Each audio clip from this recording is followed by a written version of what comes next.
I decided to do my project on trout conservation management, so I decided to come down to the river and tell you guys about it. Trout depend on their homes. Their homes are also known as their habitats. And if the trout's habitats aren't safe, it affects the way they live. Trout need cold water to survive. When the water is cold, it holds more oxygen. So that's why trout like living in areas like streams or rivers that are shaded by big trees to keep the water cold. While doing some research, I found a map of habitat conservation projects that share information about how they protect trout. For example, there's a dam removal happening in the Little Muskegon River that is messing up the national passageway for the wildlife or the trout. It's important for things like this to be happening so that the trout can live a nice, happy life. They also showed us some bad things that are happening in the trout's habitats. Next, we're going to be talking about why monitoring and assessing the trout population is important.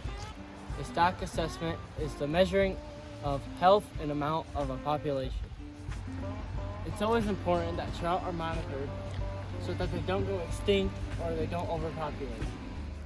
If the trout population did go extinct or overpopulate, it'd be devastating for the other wildlife because they basically depend on each other.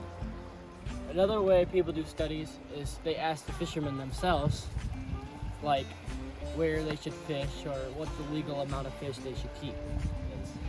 In 2014, there was a study done on fishermen in the UP asking them if they wanted to keep 5 fish or 10 fish.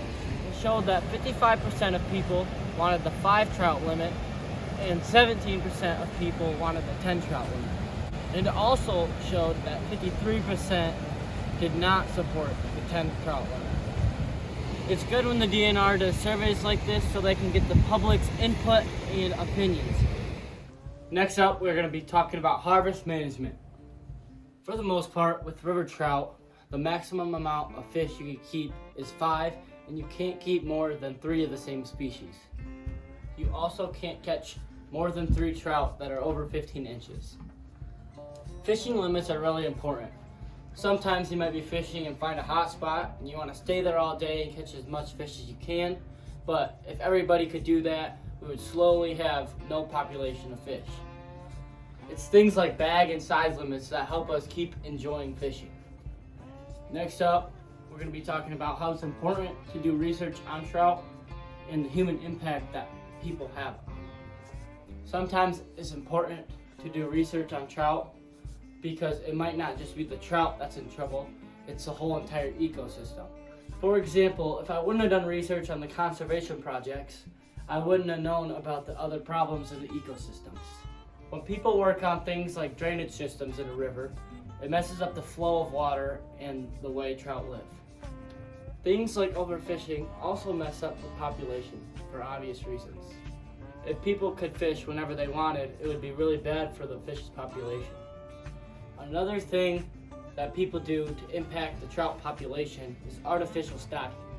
When you add a bunch of fish to a place that normally doesn't have that many, it can cause limited resources for all the fish. Many times this causes more problems than good things. Now we're going to go ahead and talk about how climate change affects the trout. Like we talked about earlier, trout like cold water. The colder the water is, the more dissolved oxygen it has, and the fish like that. This means if the climate change causes the water to get warmer, the fish won't be used to having less oxygen, causing them to die. Another thing caused by climate change is droughts. For example, in Montana, there was a drought causing the water levels to decrease, causing many fish to die. Even though this wasn't in Michigan, it is an example of what climate change and droughts can do to trout. Thank you guys for listening to what I had to say. Now we're going to do some questions.